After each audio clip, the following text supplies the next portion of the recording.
నమస్తే, welcome to reflection news. నేను శర్మ. ఈయన కొత్త చీఫ్ కమాండర్ ఇరాన్కు. ఈయన కోమాలో ఉన్నాడని వార్తలు అందుతున్నాయి. అది ఎంతవరకు వాస్తవం ఒకసారి డీటెయిల్స్లోకి వెళ్దాం.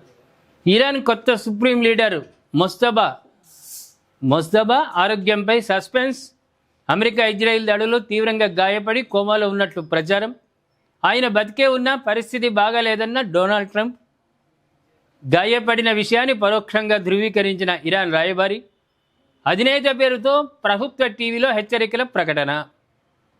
ఇరాన్ కొత్త supreme leader Ayatollah Mojtaba Khamenei ఆరోగ్య పరిస్థితిపై తీవ్ర సస్పెన్స్ కొనసాగుతోంది. తన తండ్రి అలీ ఖమేనీ మరణానికి కారణమైన అమెరికా ఇజ్రాయిల్ దాడుల్లో మొజ్తబా కూడా తీవ్రంగా గాయపడి కోమాలో ఉన్నారని ప్రచారం జరుగుతోంది. ఈ వార్తలపై స్పందించిన అమెరికా అధ్యక్షుడు డొనాల్డ్ ట్రంప్ ఆయన బహుశా బతికే ఉండొచ్చు, కానీ ఆయన పరిస్థితి ఏమాత్రం బాగలేదని వ్యాఖ్యానించారు.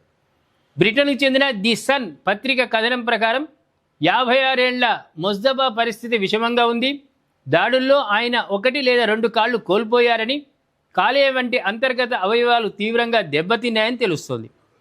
ప్రస్తుతం టెహ్రాన్లోని సినా యూనివర్సిటీ ఆసుపత్రిలో అత్యంత కట్టుదిట్టమైన భద్రత మధ్య ఆయనకు చికిత్స అందిస్తున్నారని, ఆయన కోమాలో ఉన్నారని సమాచారం. తండ్రి చనిపోయిన సమయంలో వీళ్ళందరూ ఉన్నారు. అదృష్టవశాత్తు ప్రాణాలతో బతికిండు, కాకపోతే శరీర భాగాలు ఇబ్బందికి గురవుతున్నాయి, దాంతో కోమాలకు వేయండు.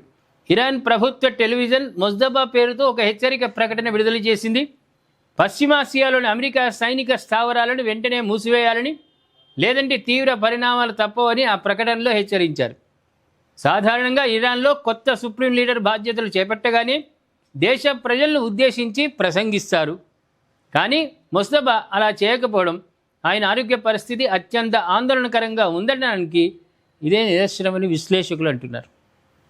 బ్రతకాలే, తండ్రి కుటుంబాన్ని పోగొట్టుకున్నటువంటి వ్యక్తిన ఆ ప్రజల ఆకాంక్షకు అనుగుణంగా పాలన అందించాలని మనం కూడా కోరుకుందాం.